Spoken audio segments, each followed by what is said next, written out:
Sir, you might want to come with me. The old security guard didn't raise his voice. He didn't need to.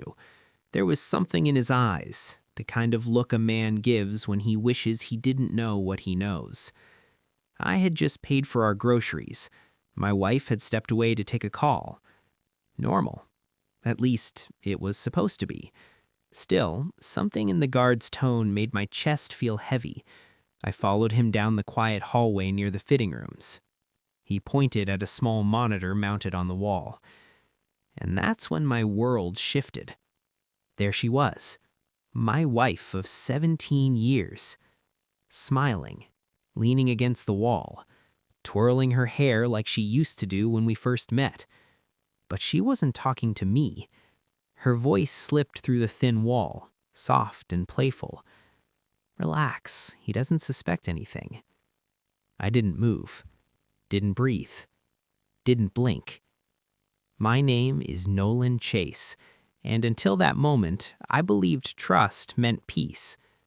Standing there in that narrow hallway, I learned something most men never want to learn. Trust without awareness is just blindness in a nice suit. The guard cleared his throat quietly. I figured you should know. I gave him a small nod. No scene, no confrontation, no drama. I simply walked back to the car, placed the shopping bags inside, and waited. When she finally returned, she slid into the passenger seat with that same easy smile. "Sorry," she said. "School called." I smiled back. "Everything okay?" "Yeah," she said, leaning over to kiss my cheek. Not even a flicker of guilt. But inside me, something had already gone cold. That night, I didn't argue. I didn't accuse. I observed. Years ago, before construction management, I spent 7 years as a military analyst. You learn patterns in that line of work, tiny inconsistencies most people miss. And suddenly, my wife was full of them. The new gym bag she never unpacked, the volunteer nights that kept multiplying, the phone that used to live face up, now always locked and hidden. So I did what analysts do. I started a file, quietly, methodically, every outing, every excuse, every behavioral shift. Within 48 hours, thanks to an old digital forensics contact, the picture became crystal clear. Deleted messages, cloud backups, voice notes, and him. Always him. What surprised me wasn't the betrayal, it was how sloppy they were getting. Money had started moving too. Small amounts siphoned from our joint account into a shell LLC. His initials were in the registration. That's when I stopped reacting and started planning. First call, family attorney. Second call, financial advisor. Third move, asset protection. Quiet, legal, irreversible. By the time she realized something was wrong, the ground under her feet was already gone. 3 days later, I scheduled a meeting at a downtown co-working office. Neutral territory, professional setting. 2 chairs across from mine. 1 envelope on the table. They arrived together. Not touching, but not careful enough either. Her face lost all color the second she saw me. He froze mid-step.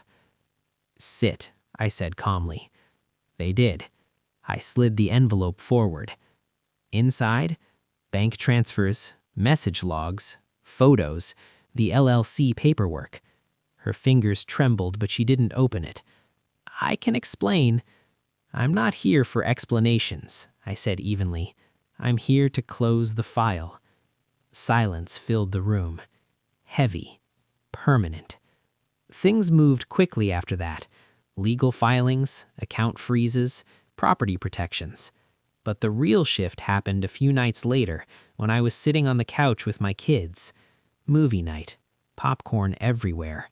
They were laughing, really laughing, in a way I hadn't heard in months. And that's when it hit me.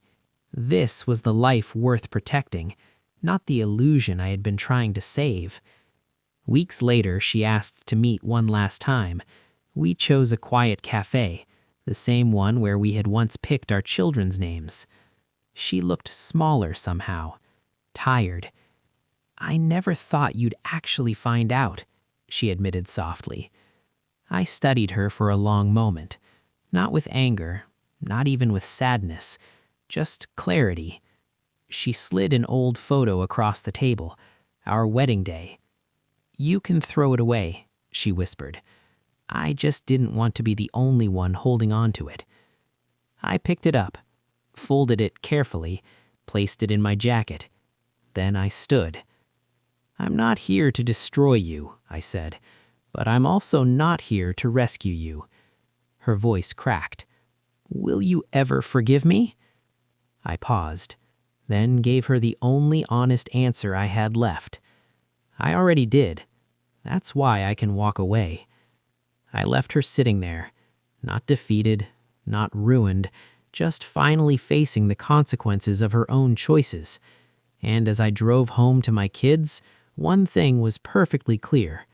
Revenge is loud. Closure is quiet. And I had chosen quiet.